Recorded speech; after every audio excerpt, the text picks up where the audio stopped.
until और unless। बहुत ही simple concept है। जब भी किसी वाक्य में जब तक नहीं का सेंस आता है तो until का प्रयोग, और जब भी यदि नहीं का प्रयोग आता है तो unless का प्रयोग किया जाता है। किस तरह से किया जाना है ये बात इस वीडियो लेक्चर के माध्यम से हम समझेंगे। सबसे पहले आप रूल जान लीजिए। यदि जब तक के साथ वाला वाक्य फ्यूचर इंडेफिनिट टेंस में है तो भी प्रेजेंट इंडेफिनिट टेंस में ही बोला या लिखा जाता है। यह बात हो सकता है अभी आपको कंफ्यूज करे, पर जब आप उदाहरण देखेंगे तो आप इस बात को समझ जाएंगे। एग्जाम्पल देखिए आपके सामने, जब तक मैं नहीं आता मत जाना। जब तक मैं नहीं आता मत जाना। जब तक नहीं के लिए आपने until का प्रयोग किया। आप कहते हैं until I come don't go।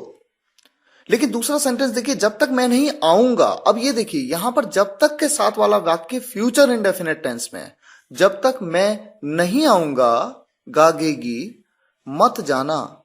लेकिन जब आप इसे बनाएंगे, जब आप इसे बोलेंगे लिखेंगे तो प्रेजेंट इंडेफिनिट टेंस में ही लिखेंगे। until I come don't go। जब तक मैं नहीं आया तुम नहीं गए। until I came you didn't go। जब तक राम नहीं आएगा हम नहीं जाएंगे।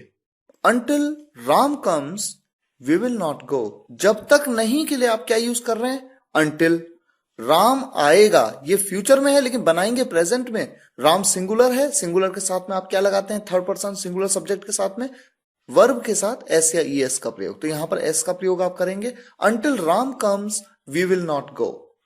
जब तक तुम नहीं आते मैं यहीं रहूंगा। until you come I will stay here।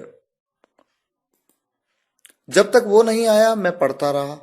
जब तक नहीं के लिए until he came I kept studying। जब तक मेरा परिवार साथ नहीं था मैं कमजोर था। until my family was with me I was weak। लेकिन देखिए होता यह है कि कॉन्सेप्ट बताना हमारा फर्ज है और प्रैक्टिस करना आपकी जिम्मेदारी। आप जितना प्रैक्टिस करेंगे, englishwale.com English speaking course book आपके पास है, जितना हो सके प्रैक्टिस करिए, कॉन्सेप्ट आपको क्लियर होता जाएगा। कंजंक्शंस की बहुत सारी प्रैक्टिस एक्सरसाइजेस हैं बुक में, साथ ही साथ कई टेस्ट पेपर्स हैं, उनकी प्रैक्टिस करिए। अब देखिए यदि नहीं के कॉन्सेप्ट को, मैं जॉब छोड़ दूंगा यदि मेरी तनख्वाह नहीं बढ़ी। यदि नहीं का प्रयोग होता है तो अनलेस का आप यूज किस तरह से कर सकते हैं? I will quit the job, मैं जॉब छोड़ दूंगा अनलेस यदि नहीं आई गेट अ पे हाइक, अगर मेरी तनख्वाह नहीं बढ़ी, अगर मेरी पे नहीं बढ़ी।